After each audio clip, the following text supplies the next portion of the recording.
नमस्कार, मेरा नाम है संजय कुमार और आप देख रहे हैं दैनिक सवेरा टीवी।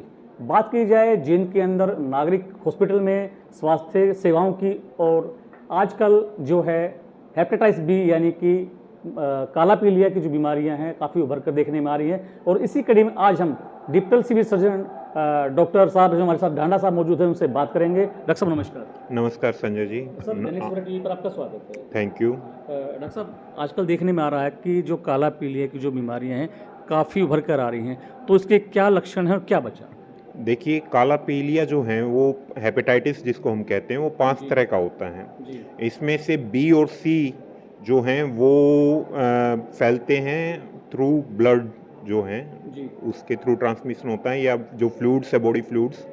जबकि ए और सी, ये डी ई, ये जो फैलते हैं ई मेनली ये वाटर बोर्न होते हैं। जी तो फिकोरल रूट जिसको कहते हैं हम, उसके थ्रू इसका ट्रांसमिशन होता है। इसकी सिम्टम्स जो हैं मोस्टली हैं भूख कम लगना, जॉन्डिस जो पीलिया कह देते हैं वो हो जाता है, यूरिन जो है वो कलरेशन आने लग जाती है, उसके अंदर डार्क कलर का यूरिन आने लग जाता है, भूख कम लगती है, उल्टी आने की हालत या उल्टी लगने लग जाती है, जी और व्यक्ति कमज़ोर होने लग जाता है। तो ये मोटी मोटी उनकी इसकी निशानियां हैं। जी इनमें से जो ए हैं वो ज़्यादातर सीजनल होते हैं, जी और एक्यूट हेपेटाइटिस जिसको हम बोलते हैं जो मतलब थोड़े समय तक रहती हैं, जी उसके ये मेन रीजन्स हैं। जबकि बी और सी जी क्रोनिक हेपेटाइटिस के लिए रिस्पॉन्सिबल हैं, खासतौर पे सी। तो इससे क्या होता है कि लीवर सिरोसिस हो जाता है। जी जी जो हमारा लीवर है वो डिसफंक्शनल होने लग जाता है, उसके अंदर फाइब्रोसिस होने लग जाती हैं, जिससे उसके फंक्शंस इफेक्ट होते हैं। लगभग 500 फंक्शंस हैं, अगर लीवर के हम बात करें तो करीब करीब 500 फंक्शंस लीवर अकेला करता है। जी और इससे कार्सिनोमा भी कई केसों में डेवलप हो जाता है बी और सी की स्थिति में।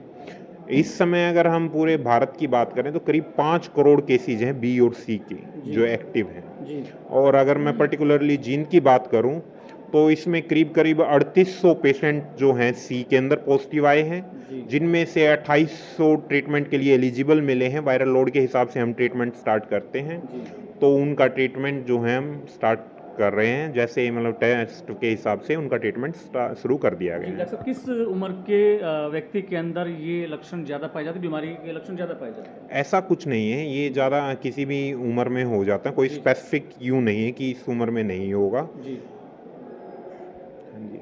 तो कोई स्पेसिफिक एज नहीं है, लेकिन हाँ एरियाज जरूर डिलिनिएटेड हुए हैं।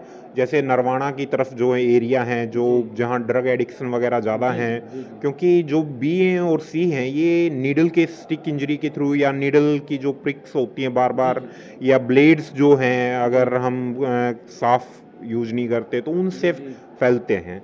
तो उस एरिया में है, थोड़ा बहुत उचाना में है, लेकिन उचाना में वाटर बोर्न डिजीज जो हेपेटाइटिस है वो ज़्यादा है। बात जुलाना सफेदों की जाए तो उस एरिया का क्या है? उसके केस में इतने ज़्यादा नहीं है केसेज कि हम मतलब जी जो एंडेमिक वर्ड तो यूज नहीं कर सकते यहाँ जी लेकिन जो केसेज की कंसंट्रेशन है वो इस तरफ ज़्यादा है, उस तरफ नहीं है जी। डॉक्टर इतनी। साहब, बात कीजिए बचाव की, इस बीमारी से बचाव के क्या उपाय हैं? इस बीमारी से बचाव के 2 तरीके हैं, जैसे जो इनका रास्ता है उसके हिसाब से।